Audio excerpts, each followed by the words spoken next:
l'Inde, mot à mot.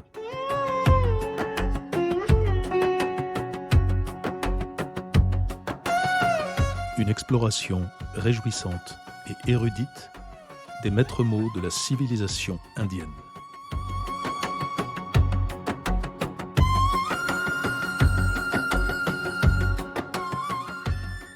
Aujourd'hui, Maya. S'il y a un mot sanskrit que tout le monde croit connaître, c'est celui-là. On le lit sur les affiches, on l'entend au détour d'un cours de yoga. Maya, qu'on traduit généralement par l'illusion. Le monde serait une illusion. Tout ceci, la table devant vous, votre corps, ces mots que vous écoutez, ne seraient qu'un mirage.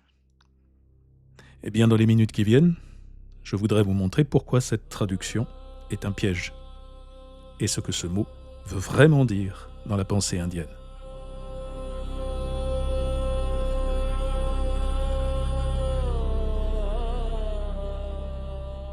Commençons par la racine, car elle renverse déjà tout.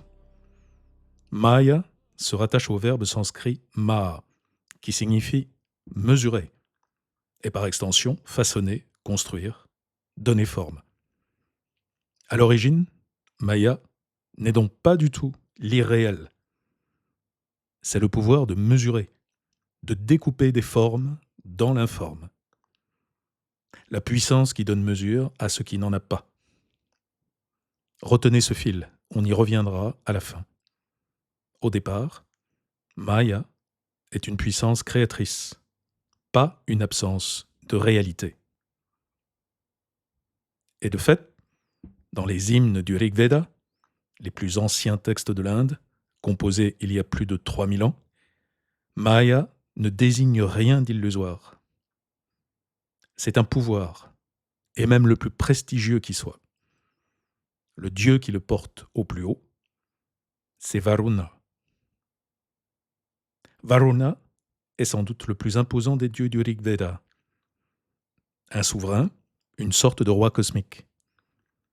Et sa charge, c'est de veiller sur ce que l'Inde appelle Rita, c'est-à-dire l'ordre du monde, l'ordonnancement juste des choses. C'est Rita qui fait que le soleil se lève à sa place, que les fleuves gardent leur lit, que les saisons se succèdent sans se bousculer. C'est le grand ordre régulier du réel. Et l'instrument de ce roi, la puissance mystérieuse par laquelle il tient tout cela en ordre, c'est justement sa Maya.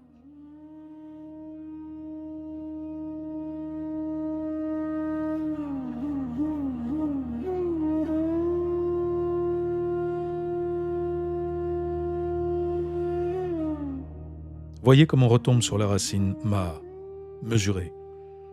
Rita, c'est le monde tenu à sa juste mesure. Et la Maya de Varuna, c'est le pouvoir de poser cette mesure et de la maintenir. Nous sommes à 1000 lieues du mensonge.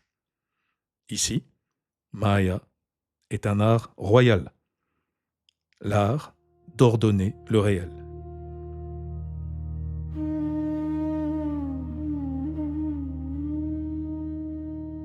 Un autre grand dieu en est doté. Indra, le guerrier, le dieu des combats et des orages. À lui seul, le Rig Veda consacre quelques 250 hymnes. Sa Maya à lui, c'est le pouvoir de prendre 1000 formes, de se métamorphoser, d'accomplir des prodiges. Le magicien divin, encore une fois. Mais, et c'est ici que le mot commence à montrer son vrai visage, la Maya n'appartient pas qu'aux dieux. Leurs ennemis aussi en ont une. Les démons, les puissances du désordre, usent de leur propre Maya pour tromper, pour ruser, pour tendre des pièges. Si bien que, dès le Veda, un seul et même mot nomme deux choses à la fois. D'un côté, le pouvoir créateur, admirable, qui fait surgir des formes. De l'autre, la ruse, l'artifice, qui trompe l'œil. Puissance et tromperie dans le même souffle. Retenez cette ambivalence. C'est elle qui, des siècles plus tard, rendra possible le glissement vers ce que nous appelons l'illusion.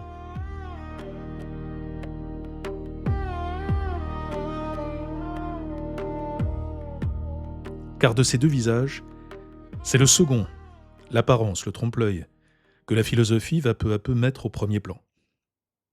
Le mot bascule bien plus tard, avec le Vedanta, et surtout avec le grand philosophe Shankara, vers le 8e siècle de notre ère. Pour lui, Maya devient le pouvoir par lequel l'absolu unique, ce qu'il appelle le Brahman, apparaît comme ce monde-ci, multiple et changeant. Et c'est exactement ici que le piège se referme. Car si vous traduisez illusion, vous entendez aussitôt « le monde n'existe pas, c'est un rêve, rien n'est réel ». Or ce n'est pas ce que dit l'Inde.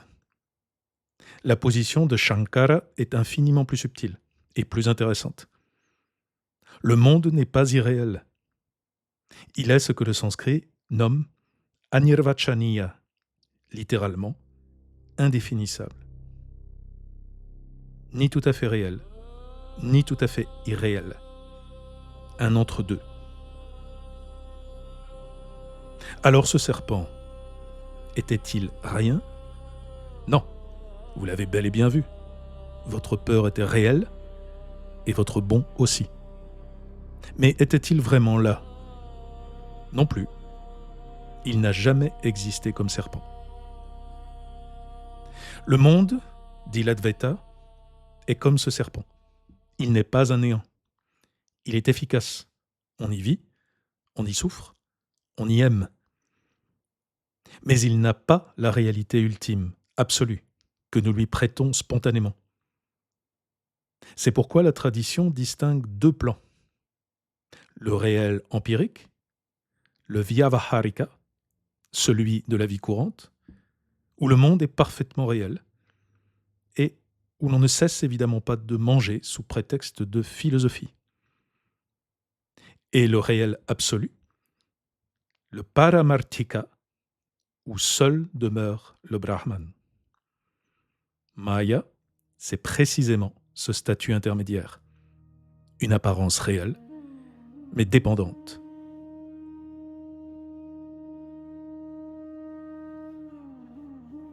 Voyez alors où se loge l'erreur. Elle n'est pas de percevoir le monde, il faut bien vivre. Elle est de se tromper sur son statut, de prendre l'apparence mesurée pour la réalité dernière, de confondre le serpent avec ce qui est. Maya n'est pas un défaut du monde, c'est le pouvoir qui en produit les formes.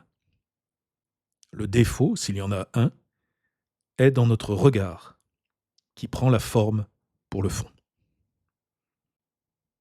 Alors la prochaine fois que vous lirez Maya, l'illusion, souvenez-vous, ce n'est pas « la vie est un mirage, fuyez-la ». C'est presque l'inverse. C'est le pouvoir qui donne mesure au monde. Rappelez-vous la racine, rappelez-vous Varuna. Le pouvoir qui donne mesure au monde assorti d'un seul avertissement. Ne prenez pas cette mesure pour le sans-mesure qui la porte. Ce n'est pas rien n'est réel, c'est ne confondez pas ce qui apparaît avec ce qui est. C'est beaucoup plus exigeant que ce qu'on affiche habituellement, et c'est beaucoup plus indien.